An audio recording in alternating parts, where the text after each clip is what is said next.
Hello बच्चों, कैसे हैं? उम्मीद करता हूँ अच्छे होंगे। हिंदी भाषा का अगला टॉपिक, जो अगला पाठ हम पूरा करने जा रहे हैं, जो है बेसिक मुहावरे और लोकोक्तियाँ। और आज हम जो भाग पूरा करने जा रहे हैं पहले, वो है मुहावरे। मुहावरे क्या होते हैं? ये जो वाक्य होता है उसको बहुत सुंदर और प्रभावशाली बना लेते हैं। ठीक है। और मुहावरों का प्रयोग हम सब सामान्य तौर पे करते हैं। ठीक है। और आज मैं कुछ महत्वपूर्ण मुहावरे लेके आया हूँ।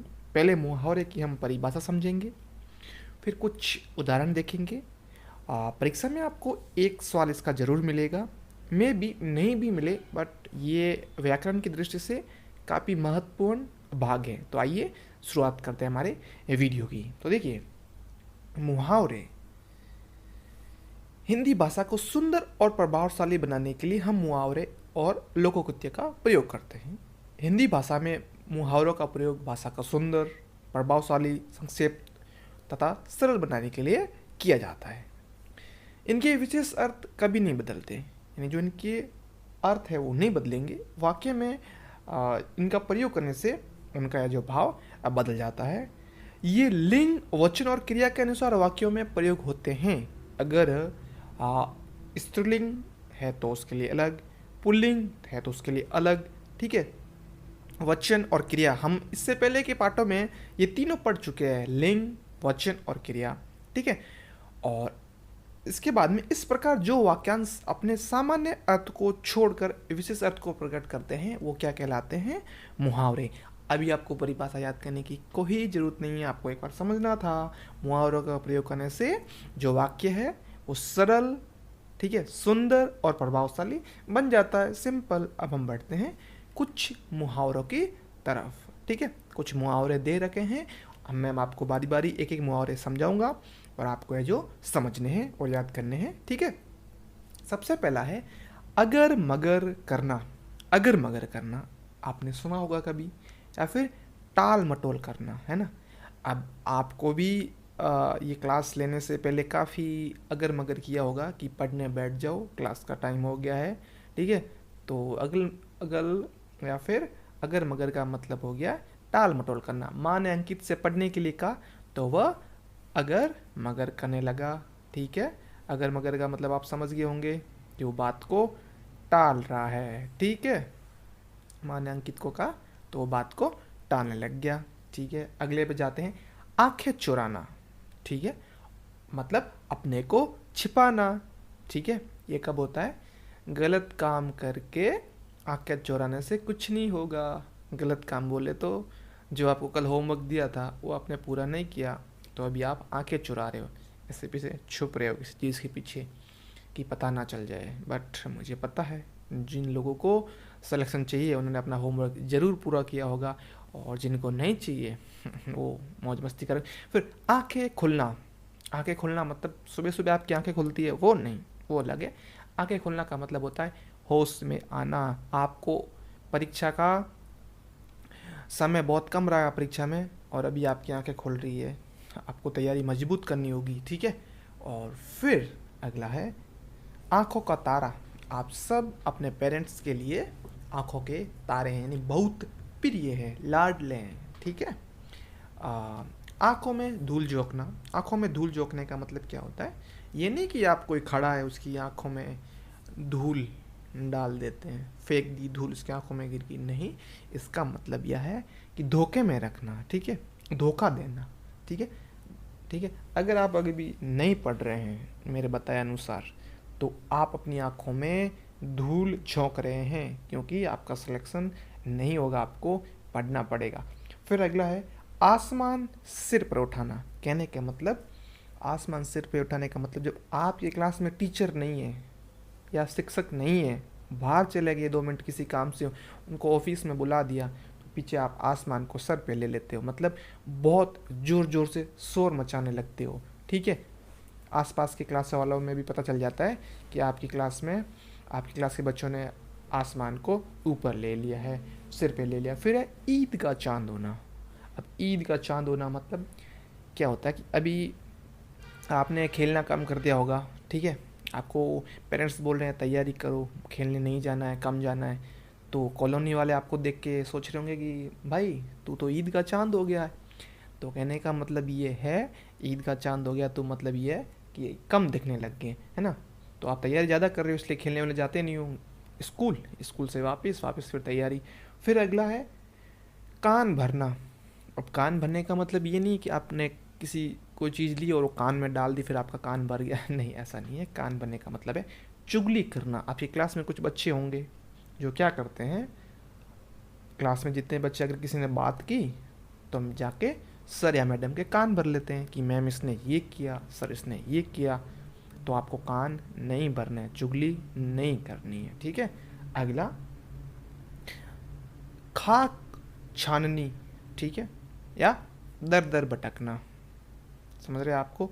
नौकरी की तलाश में बेचारा मोहन खाक छान रहा है। खाक छानने का मतलब ये है कि जगह जगह भटकना। अगर आप अभी सही से नहीं पढ़ेंगे, आपका सिलेक्शन नहीं होगा, तो आपको भी खाक छाननी पड़ सकती है। इसलिए ज़्यादा से ज़्यादा चीज़ों को समझिए और पढ़िए।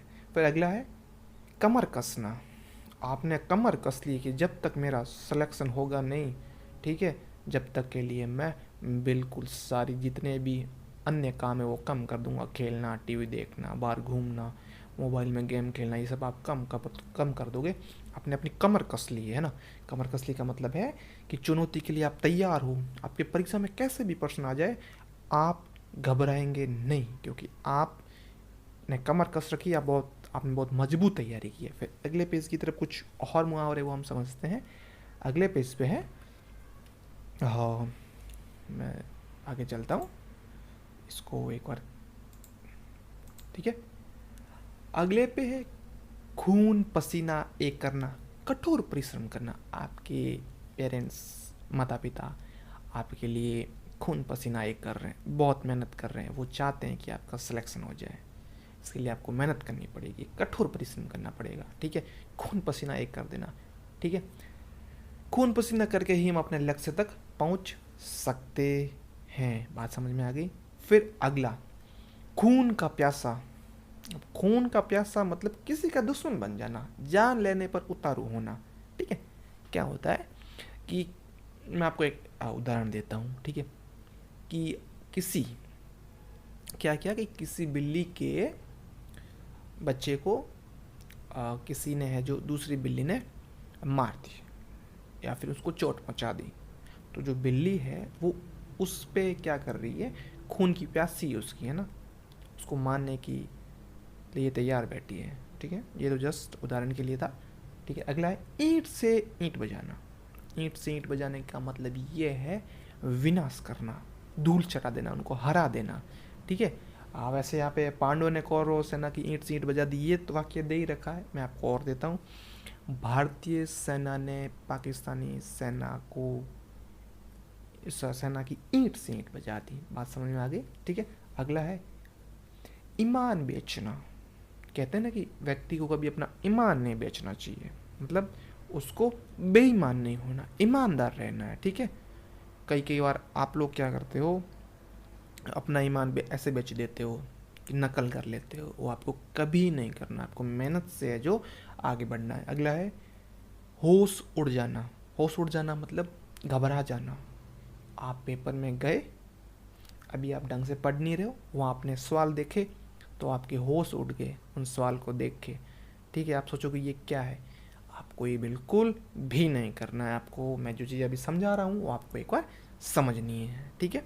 तो आपके वहाँ होश बिल्कुल नहीं उड़ेंगे। होश किसके उड़ेंगे, जिसने आपकी परीक्षा ली। बोलेंगे इतना होशियार बच्चा कैसे हो गया ये, ठीक है, कहाँ से पढ़ के आया, इसका राज क्या पीछे का, ठीक है। वो आपको पता है कि आप मेहनत कर रहे हैं। अगला गड़े मुर्दे उखाड़ना, मतलब पुरानी बातें दोहराना। आप करते हो ना कभी अपने दोस्त या सहेली के साथ में, कुछ 2 साल पहले की बात है या फिर 1 महीने की पहली बात है, उसने आपसे टॉफ़ी मांग ली या फिर कॉपी मांग ली, आप क्या बोलते हो, आप फिर क्या गड़े मुर्दे वो खाने लग जाते हो। आप क्या बोलते हो, कल ही तो दी कॉपी, है ना, ऐसा। फिर अगला है गाल बजाना। गाल बजाने का मतलब ये नहीं आप ऐसे गाल बजा रहे हो वो नहीं। गाल बजाने का मतलब बहुत अधिक बोलना, है ना। आप बोले जा रहे बोले जा रहे बोले जा रहे हो, है ना। मारवाड़ी में बोलते हैं लपके करना, है ना, बार बार बोलते जा रहे हो। तो नेहा की बातों पर ध्यान मत दो, उसे तो गाल बजाने का शौक है। अब ये मतलब ये नहीं है कि नेहा आएगी आपके गाल पे एक लगा दी मतलब गाल बच गया, ऐसा बिल्कुल नहीं है। कहने का मतलब नेहा बहुत ज़्यादा बातें करती है, नेहा के चक्कर में आप रहोगे तो सिलेक्शन नहीं होगा, आपको अपनी तैयारी करनी है, ठीक है। फिर आगे बढ़ते हैं। गागर में सागर भरना, थोड़े शब्दों में बहुत अधिक कहना। थोड़े शब्दों में बहुत अधिक कहने का मतलब ये है कि आपको कुछ चीज़ें ऐसी जो आप बहुत मतलब कहने मतलब थोड़ी सी पूरी बात, बहुत बड़ी बात उसको शॉर्टकट में समझा देते हैं, ठीक है। ठीक है, एक शब्द बोला समझ में आ गया, ठीक है। अगला है गूदड़ी के लाल। कहने का मतलब होता है कि आदमी देखने में तो सामान्य लगता है, उसके नॉर्मल कपड़े हैं। कई बार हम जज करते हैं किसी को ऐसे कि उसके कपड़े देखने में सामान्य कपड़े हैं, हमें क्या लगता है इसको कुछ नहीं आता होगा, बट ऐसा नहीं होता। गुद्दी के लाल का मतलब ये है कि वो देखने में सामान्य है बट उसके अंदर ज्ञान बहुत है, ठीक है, बहुत सारे गुण है उसके अंदर, ठीक है। तो इसलिए किसी को भी कभी कपड़ों से देख के जज मत करना, उसकी बातें सुनो तब आपको पता चलेगा, ठीक है। अगला घी के दिए जलाना। अब घी के दिए जला आपको ही पता कब जलाते हैं हम लोग, जब बहुत ज़्यादा खुशी होती है ना, आपका सिलेक्शन होगा तब आपके घर में घी के दिए जलेंगे, आपके लिए अलग अलग गिफ्ट लाई जाएगी, है ना। ठीक है, मैं तो मानता हूँ या फिर मैं तो चाहता हूँ कि आपके घर में घी के दिए जले, है ना। फिर अगले पे हम बढ़ते हैं। अगले और मुहावरे दे रखे हैं। घोड़े बेचकर सोना, मतलब ये नहीं है कि आपके पास घोड़ा था, आप गए बाजार में अपने घोड़े को बेचा और आके सो गए या वहीं सो गए, ऐसा नहीं है। कहने का मतलब है बिना किसी चिंता के सो जाना। अभी आप घोड़े बेच के आपको नहीं सोना है, अभी आपको, ठीक है, बहुत कड़ी मेहनत करनी है, आपको काफ़ी अच्छी मेहनत करनी है, चीज़ों को समझना है, ठीक है। वरना क्या पता चला कि मैं आप पढ़ा रहा हूँ और आप भी सो गए होंगे बोर होके कि ये तो आता है, ऐसा करके आप सो गए, ऐसा बिल्कुल भी नहीं करना बच्चों, ठीक है। अगला है परीक्षा देने के बाद आयुष घोड़े बेच के सो रहा है। हाँ, बाद में तो सो सकते हो आप, कोई दिक्कत नहीं। अगला है चिकना घड़ा। अब चिकना घड़े का मतलब ये नहीं है, चिकना घड़े का मतलब ये है कि जैसे कोई भी चीज़ चिकनी होती है उसके ऊपर पानी डालते हैं तो ठहरता नहीं है, वहाँ से चला जाता है ना। तो उसी तरीके से चिकने घोड़े का मतलब है कुछ भी असर नहीं होना। आपको कई बार आप चिकने घड़े बन जाते हो कि आज रविवार को आपको बोला कि उठ के बैठ के पढ़ो, तो आप चिकने घड़े बन जाते हो कि आज तो रविवार है, आज तो संडे, आज पढ़ के क्या करेंगे। बट आपको ऐसा नहीं करना, आपको चिकना घड़ा नहीं बनना है, ठीक है। अगला हवा से बातें करना, मतलब बहुत तेज दौड़ना। जो महाराणा प्रताप का जो घोड़ा था चेतक, वो हवा में बातें करता था। हवा में बातें करने का मतलब समझ गए ना, बहुत तेज दौड़ना, ठीक है। अगला है धुन का पक्का। अब धुन का पक्के का मतलब ये है कि ये नहीं कोई गाना गा रहा है उसकी धुन बजा रहा है, ऐसा बिल्कुल नहीं है, ठीक है। निश्चय पर स्थित होना, एक उसने टारगेट बना लिया उस चीज़ के लिए, वो अड़ी कि मुझे दिन में 4 घंटे पढ़ना है तो मतलब मैं 4 घंटे पढ़ूंगा, मैं धुन का पक्का हूँ, ठीक है, या मैं पढ़ूंगी, जो भी है, ठीक है। अगला है फिर चल बसना। चल बसना का मतलब है कि मृत्यु हो जाना, कि वो चल बचे, आयुष के दादाजी चल बसे, मतलब वो इस दुनिया में अब नहीं रहे, उनकी मृत्यु हो गई है, ठीक है। अगला नाक में दम करना। अब कई बार क्या होता है कि एक मक्खी आती है या मच्छर आता है, आप पढ़ने बैठते हो, भिन भिन भिन, पास में आके भिन भिन भिन, उसने आपकी नाक पे दम कर दिया, आपने आपको बहुत परेशान करके रख दिया, और आप उसको मारने की कोशिश भी करते हो तो आपको थप्पड़ लगती है, उसको लगती नहीं है, ठीक है। तो ऐसी बहुत सारी चीज़ें होगी जो आपके नाक में दम करेगी, जैसे आपको नींद आएगी, आपको उससे हारना नहीं है, आप बहुत मजबूत हो, और मैं मानता हूँ मजबूत तैयारी करेंगे आपका सिलेक्शन बहुत अच्छे तरीके से होगा। फिर अगला है दबे पाव। दबे पाव मैं आपको समझाता हूँ कि आप क्या करते हो, कई बार बहुत धीमे चलने का मतलब समझाता हूँ कि आपको खेलने जाना है, आप चप्पल आराम से उठाते हो कि घर पे पता ना चल जाए, घर वालों ने बोला नहीं अभी नहीं जाना खेलने के लिए, परीक्षा है, या फिर टीवी नहीं देखनी, तो आप चुपके से चप्पल उठाते हो, धीरे से चप्पल को हाथ में लिया, दरवाजे को आराम से खोलते हो कि आवाज़ ना आ जाए, तो आप ऐसे दबे पाँव चलते हो, मतलब आराम से पाँव रखते हो। और तभी क्या होता है कि कुछ कटोरी या भगोला ऐसी कुछ चीज़ रखी हो जिससे आप टकरा जाते हैं और आवाज़ आ जाती है और आपका भांडा फूट जाता है, आपको बोलते हैं नहीं बेटा अंदर आ जा, खेलने नहीं जाना, मना किया ना, और हो सकता है तो आपको प्रसाद भी मिल जाए अगर पता चल जाए तो। ठीक है, अगला है टेढ़ी खीर। अब टेढ़ी खीर का मतलब ये नहीं कि आपने खीर ली कटोरी में उसको टेढ़ी कर दी मतलब टेढ़ी खीर हो गई, ऐसा नहीं। टेढ़ी खीर का मतलब कठिन कार्य। ठीक है, IIT परीक्षा पास करना टेढ़ी खीर है, नवोदय की परीक्षा भी टेढ़ी खीर है, बट मैं ये मानता हूँ आप मेहनत करेंगे तो टेढ़ी खीर नहीं खीर सीधी हो जाएगी, है ना। ठीक है, फिर अगला है पहाड़ टूटना। अब पहाड़ टूटने का मतलब ये नहीं कि आपके घर के पास में कोई पहाड़ था वो टूट गया, उसका मतलब ये है, पहाड़ टूटने का मतलब कि कुछ नुकसान हो जाना बहुत बड़ा। ठीक है, या किसी की घर में एक किसी ऐसे सदस्य की मृत्यु हो जानी जो घर के लिए बहुत अहम था, तो उसको बोलते हैं पहाड़ टूट पड़ना। ठीक है, और फिर और भी है कुछ, जल्दी से हम पूरे कर लेते हैं। खून खोलना। खून खोलने का मतलब जैसे पकोड़े बनाने के लिए कढ़ाई के अंदर तपीले के अंदर तेल उबलता है ना, खौलता है ना गरम गरम, उसी तरीके से आपके मन में भी कई बार खून खोलता है।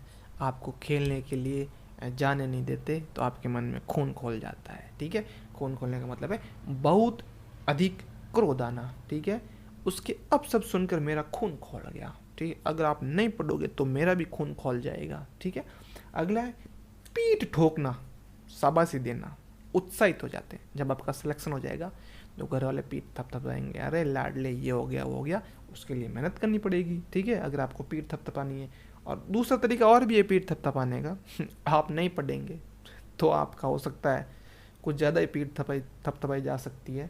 अगला पत्थर की लकीर, मार्कर से लाइन खींचते ना ऐसे, ठीक है, मार्कर से लाइन खींचते हैं तो वो तो हो सकती है कि मिट जाए, बट अब अगर पत्थर लेके ऐसे, ठीक है, और पत्थर लेके ऐसे लाइन खींच दी, अब वो मिटने वाली नहीं है। ठीक है, अब वो मिटने वाली नहीं है। ठीक है, अगला फिर है पक्की बात, मतलब पत्थर की लकीर मतलब पक्की बात। अगला है फूला ना समाना। फूला मतलब ऐसे चौड़े हो जाते हैं बहुत सारी, आपका सिलेक्शन हो गया नवोदय में और आप फूले नहीं समा रहे, ऐसे एकदम चौड़े हो गए, बहुत ज़्यादा खुश हो गए हो, एकदम एक्साइटमेंट होगी कि बस सब कुछ ये हर जगह आप ही का आपका नाम है। अगला है बाजी मारना।